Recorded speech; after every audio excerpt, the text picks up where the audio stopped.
Okay. We got a brand new developer update. The first weekend of beta is that there will be 3 classes available for players to actually... What? 3 classes? Where are the other 2 classes? Huh? The hell? Check out. And that is the Barbarian, the Rogue, and the Sorcerer. So players can actually jump into beta itself during that first weekend and try it out. Looks like we're going to be playing the Rogue, boys. You know, the Rogue's kind of like a demon hunter. I guess she's got the most newest content available. I wonder why they're doing that. Why would they make it only available for the open beta and not the early access that people are essentially paying a little bit more to get access to in the different tiers? Why would they do that? It's only 1 week. It's not like they need to work on it. The second weekend in particular, we want to get as many people as possible onto the servers. We want to stress test the game. How devastating would it be? You pre-order the game. You're so excited. You're aware that the game is still in a beta state. You log on and then there's some technical game-breaking bug that only affects you and like 2,000 other people. You're so excited. You've been waiting like 10 years to play the game. You log on and then you're the one that gets the bug. And then during open beta, you can play Barbarian, Rogue, and Sorcerer, but you can also play the Necromancer and the Druid. That's right. So it's a good opportunity to kind of jump in. And as Joe mentioned, stress test the servers. You have a world boss that will be active during beta. And there will be 4 different spawns on each Saturday of beta. For players to kind of jump into. Okay, World Boss is going to be a big event. It's only happening 4 times on Saturday. Only 4 times. You better be there. And check out Ashava, who is, people probably remember Ashava. Ashava is the first World Boss, I believe we ended up revealing back in BlizzCon 2019 and so forth. It's like a sick bird. Yeah, so players will be able to jump in. There's going to be 4 different times, like I mentioned, because, again, we want to make sure that players from all around the world can actually jump in during beta during these moments. And it gives an opportunity for people to kind of experience like a whole new thing within Diablo IV. I wonder how long it's going to take to get to level 25. Apparently, that particular boss is quite difficult because you're going to be under-leveled at 25 for that boss. You can see other people fighting the world boss at the same time. They have huge attacks that affect a very large area of the world. And it's all seamless. You just show up there and there'll be people. You don't have to have a group or organize anything in particular. You can just show up, fight a giant boss. It's super cool. And Ashava's level 25. There we go. You're going to want to be close to that level because, if you're fighting a higher level boss or higher level monster, you're going to be less effective. And then a really popular question that we've gotten from the community is min specs and recommended specs. So settings to run Diablo 4 open beta, 1080p. This is 720p render resolution though. Low graphic settings at 30 FPS. Okay, so this is very, very minimum, but it's all right, I guess. So an i5, 8 gigabytes, a GTX 660, very, very lenient. Like this game is, I think pretty much most computers are going to be able to run this. Yeah, and I know we've gotten another big question regarding like PC specs and so forth, and one of them is revolved around like ray tracing and everything like that. That's right. Oh, here we go. Will be coming after launch. Yeah, so we'll have ray tracing available after launch. There will be a preload available for the beta for Diablo 4, and that will actually be coming about a week or so before the actual beta. And then another note about consoles is that you will be able to play couch co-op on consoles, which is really cool. So if you're playing on PlayStation or on Xbox, you can have another person join you and play on and do couch co-op, which is really cool for Diablo 4. And one thing to note is that you just need access to the beta in the second person. You also need a friend. You also need friends. Up to 10 characters. Or something with like a whole new character or whatnot, you most definitely can. It's a lot of, I don't know how anyone could really have to. Maybe you're indecisive. You could create 10 different characters, but there's so much content in the beta. Dude, you underestimate the Diablo community. You underestimate the Diablo community. There are people that are going to be playing it the second it starts to the second it finishes. One thing we did want to announce, at least today, is that we actually do have some beta incentives and rewards for players that actually do partake in the actual beta test. There's 3 different rewards that you can actually earn. 2 of them are specific titles that will carry over to the final game. And all these rewards actually do carry over to the final game. That's why it's so important for us. You know, here's going to be a big thing about this game, right? So we know that there's going to be a battle pass. And what comes with the battle pass is there's going to be challenges, daily challenges, weekly challenges, all that stuff. What happens when they start bringing out challenges that go over multiple classes? So let's say you want to play the game and you just want to play the Necromancer. That's your thing. But then they bring out achievements where it's like, hey, kill 100 enemies on the Demon Hunter, on the Rogue with this certain ability. When they start throwing it in where you have to play every single hero in the game, I think that's where it's going to get a little bit tricky with the Battle Pass stuff. And then last but not least, we actually have a really, I'm very excited about this one. It is a cosmetic reward that we are giving away to any player that does get that gets one character up to level 20. And it is a beta wolf pack. It's a cosmetic. It is quite possibly the most adorable thing in the whole entire world. But it is a little wolf. Kind of a little bit hard to make out at first. There's a little tiny wolf laying down. This looks like it's for the druid just because of the horns and stuff, but it's obviously going to be for every character. This is probably along the lines of the cosmetics that we're going to see in the shop. This kind of stuff. I wonder if you're going to be able to even see that in the game when the characters are obviously going to be significantly smaller. But this gives us a really good idea on what the cosmetics are going to be like. This armor set looks cool. I'm indifferent about it. I mean, it's pretty cool, I guess. Like pack that you can actually carry around within the game. And itself, it's animated, it does move around. It's absolutely adorable. I mean, you can be slaying demons with the cutest little pup behind you, which is absolutely, I don't know. I'm super stoked about it. So, it's super cute. It's all right. We're showing it on the surrounded here, of course, but it's wearable by any class. So. It's awesome. So yeah, this will carry over to the final game. Oh, so you're going to see it in the cinematics as well. You know, like I just want to mention, you know, I am a little bit like, I don't really care too much about cosmetics. They're not a really big deal for me, but they're a big deal for a lot of other people. People really, really care about this stuff. And I think that's cool. So the fact that they do, I think a lot of people are going to be happy with this, that cool little wolf pack thing.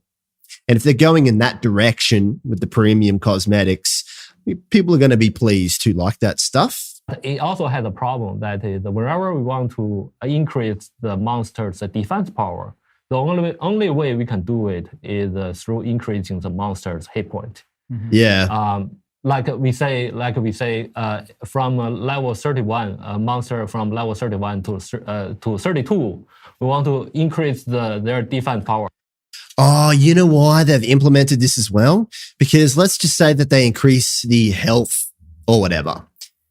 If you get some crazy build that has a heap of DPS, you can run through easier content because you have way more damage. But when they introduce things like armor, they can effectively do a percentage defense. So you can't just completely slam through easier content because it might be like 30% flat percentage taken off rather than just extra health. I do want to spend some time to talk a little bit about Strongholds because we have Art here, who's our lead world designer. Conceptually, Strongholds, they are places of importance to the world and the people of Sanctuary that have been overrun by evil. Right? It's a new feature, guys. So the way this ends up working in practice is as you're exploring and navigating the huge world of Diablo IV and Sanctuary, there will be multiple strongholds in each of our 5 zones for you to discover. And these are completely unique. So each stronghold is a unique location. They have different stories. They have different gameplay objectives, bosses. Even some of the rewards are unique to each specific stronghold. This is a way of them of handling questing in the game, moving from linear to this open world. That's like actually one of the things that I'm most excited to talk about the system is that when you conquer a stronghold, there's a lasting impact on the world, and we actually unlock a bunch of additional content for you to explore and engage with after the fact. I think we have footage as well for the strongholds that we can actually like kind of throw up here, and maybe we can explain like what players are kind of experiencing, or like what they would experience when they're going through. You brought a clip? Yeah, I did. I found it. Nice. I found a clip on the floor. Found a clip. The stronghold you're looking at here, this is called Hope's Light. In the jagged shores of northern Scotland, there's this great lighthouse called Hope's Light, and its flame has been extinguished. The port town of Merwin nearby is particularly affected. It's the only port town in all of Scotland. They consider this a sacred place, and obviously the sailors of these perilous waters, they kind of rely on the lighthouse to navigate. So your kind of high-level objective is just to find a path through. How good does this area look? Kind of cool too. Looks like you're fighting dead pirates or something. Man, this looks so good. As a player, when you arrive there, you notice the Drowned have risen. The Drowned are this brand new monster family in Diablo IV. They're these super mysterious creatures that kind of shamble up on the shores from the depths of the sea. And they drag these like bells and mysterious idols with them. Nobody really knows like who they are or what they want. But one of the other things that we're super excited to kind of do with Strongholds is to try and showcase these monster families, kind of give you a glimpse into what they're about. Yeah, because I know like pirates, dead pirates. We actually that's what they are. On 2019, when we revealed Diablo IV, we actually did showcase the Drown for the first time, and then since then we actually dead I know pirates. We had a quarterly update blog that talked a little bit about monster families, where we even talked about like familiars, for instance. Oh, we found a legendary in this. Look how much slower the tempo is. It might just be the gameplay, but the tempo is way slower in Diablo 4. Going back to kind of Strongholds at the system level, and kind of like why you, the player, might care.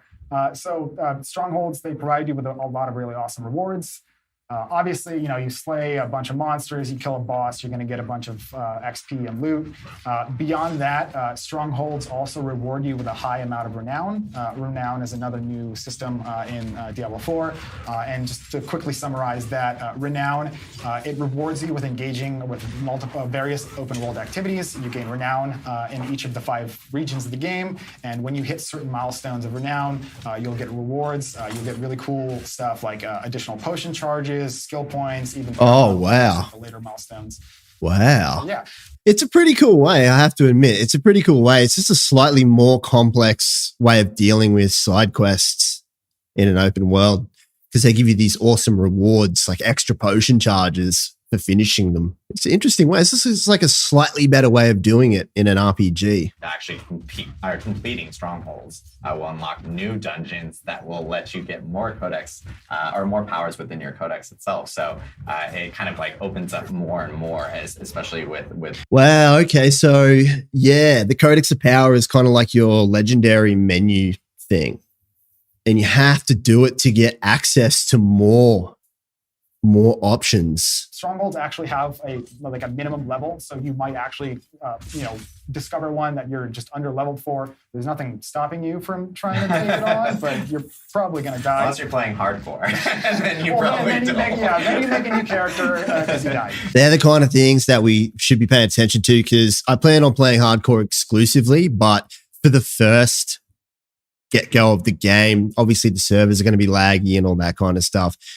Going to do the storyline in softcore. Maybe like season 1, I'll do hardcore. A lot of the feedback from the last stream is like, people were hoping that we spend a little bit more time on Q&A, and we most definitely want to spend some time on Q&A. So we will kind of like jump into some questions. We're also going to take some questions from Twitch chat as well, because I know we have chat available, and we've been pulling some throughout the actual broadcasts themselves. So I know first question that we have, and this is kind of a popular question that we've gotten a lot from a lot of people, because they want to hear more about some of the progression systems and the end game systems that are coming to Diablo 4, progression and end game items that we do want to talk about, and it's going to come shortly after beta.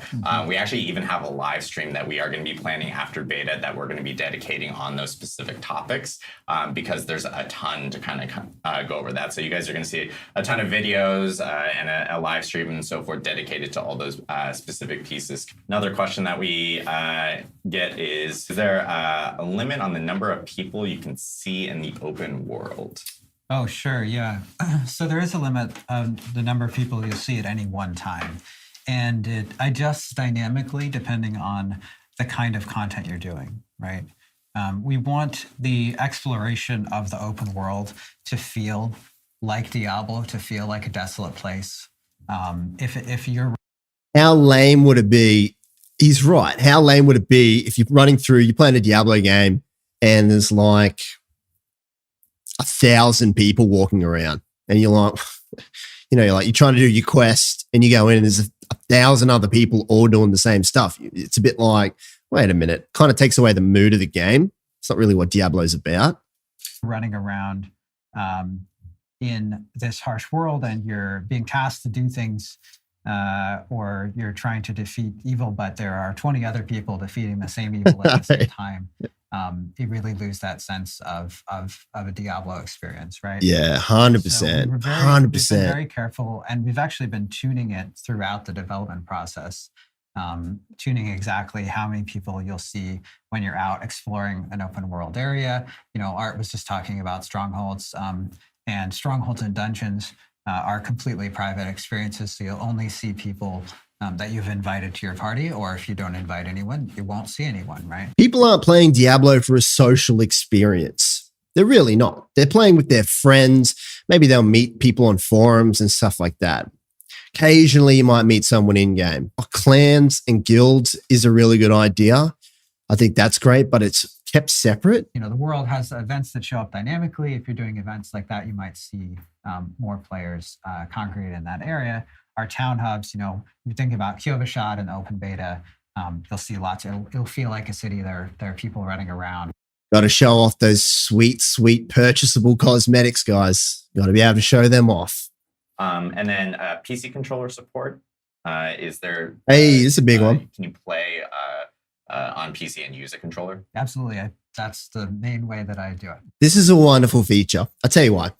I'm going to be playing the game with mouse and keyboard, but a lot of the time, sometimes I just like to say it's late at night and I'm winding down. Sometimes I'll play like half an hour of video games and like literally just fall asleep playing games. Having a controller is so much easier than having like a mouse and a keyboard while you're in bed or laying down on a couch or something like that. It's kind of a bit weird. First season of Diablo 4 will end up starting a little after launch. So the initial game will launch during like kind of a preseason or so from that end. That's right. Yeah. We're going to talk a lot more about sort of the scope and breadth of seasons, how expansive they are as we get a little bit closer here, and we'll be able to talk more specifically about. I really hope they back this game up with content. I really do with the Battle Pass, I'm a bit bruised because of Overwatch 2, like they'll make a map daytime instead of nighttime, put like a color filter on it and be like, good job, guys.